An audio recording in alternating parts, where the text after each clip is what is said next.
జగన్ అయినా, బాబు గారైనా, పవన్ కళ్యాణ్ అయినా మోడీని ఎదిరించి నిలబడే శక్తి వాళ్ళకు ఉన్నదా?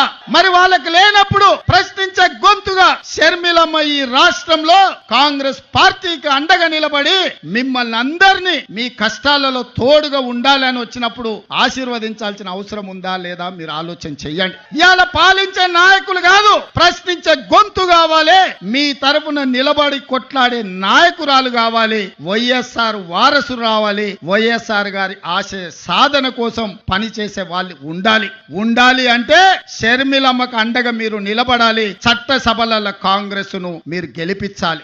నేను ఎక్కువ అడగడం లేదు. 25 ఎమ్మెల్యేలు 5 ఎంపీలు ఇవ్వండి. మీ విశాఖ ఉక్కు ఒక ఇంచు కదలకుండా కొట్లాడుతుంది. నిటారుగా నిలబడి ఎవరినైనా చొక్కబట్టి మీ హక్కుల కోసం షర్మిలమ్మ ప్రశ్నిస్తుంది. మీ నిధులు మీకు తీసుకొస్తుంది. మీ సంక్షేమం మీ ఇంటికి నడుచుకుంటూ వస్తుంది. చట్టసభల